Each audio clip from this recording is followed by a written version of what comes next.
Meron tayo dito Servo Motor Micro Servo 9 grams SG90. Siya ay 3 wires, ground, VCC, then the signal.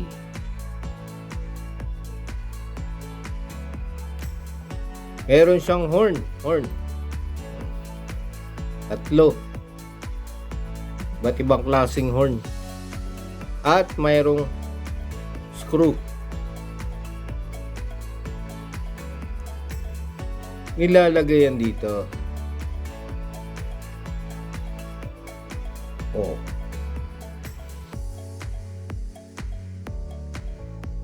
Ano na naman yan?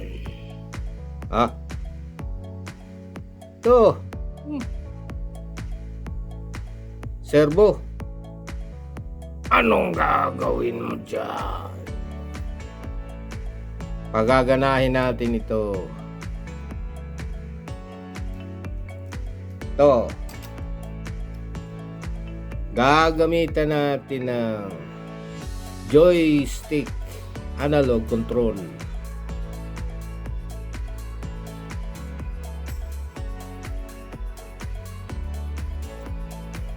Kokontrolin niya yung servo.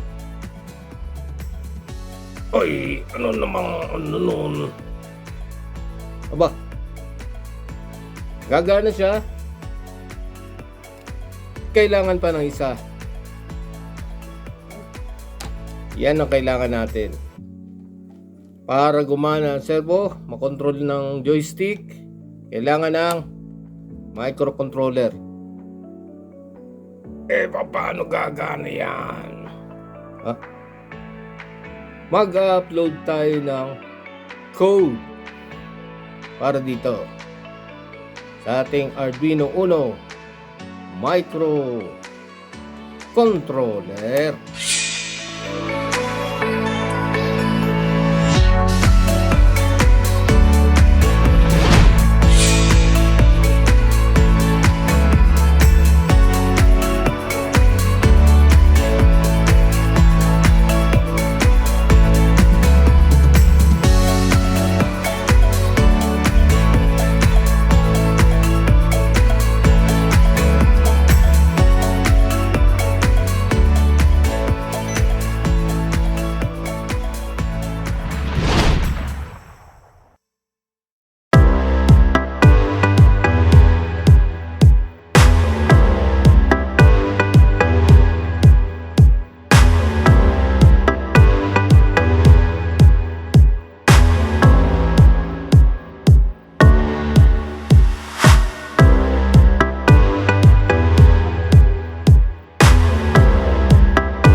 Ito na ang ating project.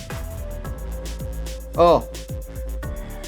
Ano naman ngayon? Ano nang nangyari dyan? Bakit ganyan na yan? Ha? Wah. Ito yung Arduino natin. Tapos na tayong mag-upload ng code. Kaya pwede na natin ikabit sa 9 volts battery sa voltage in. May power na yung Arduino, diba? At nakakonekta ang ating analog joystick sa SY. Okay? Konektado sa Arduino at sa DC, sa ating servo motor. Ito, servo motor. Oh. Etong servo motor, meron yan sariling power. May sariling supply yan. Oh. Kasi malakas kumain ng kuryente ang ating motor, servo motor. Meron siya sa power bank. So dalawa ang supply. Isa para sa Arduino Microcontroller at sa motor. Oy, ano nang mangyayari dyan? Ano na ngayon? Ha? Aba, testingin natin. Okay?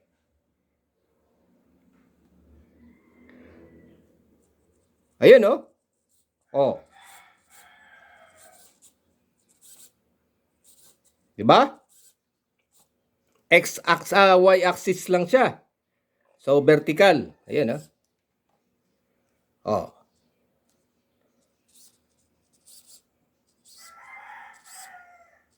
Wala siya sa X. Y lang.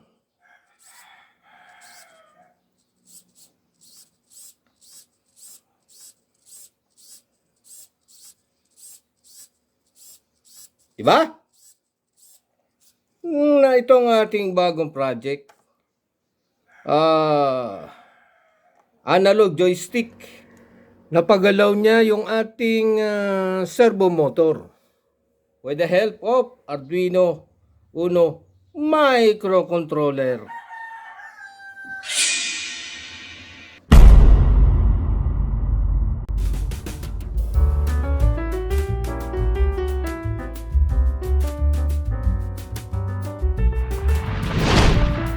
Now we have the schematic diagram of our servo motor joystick control. We have this Arduino Uno, the microcontroller. The power is from the 9-volt supply battery connected to the ground and then to the voltage in of the Arduino. So after decoding, we can use now the external battery supply for the Arduino. Connected is the analog joystick control. The SY is connected to AO, analog output. The voltage supply for this analog stick is 5 volts. Connected to the 5 volts of Arduino Uno. Ground to ground. So there is a communication between analog joystick and Arduino Uno because the ground is connected together.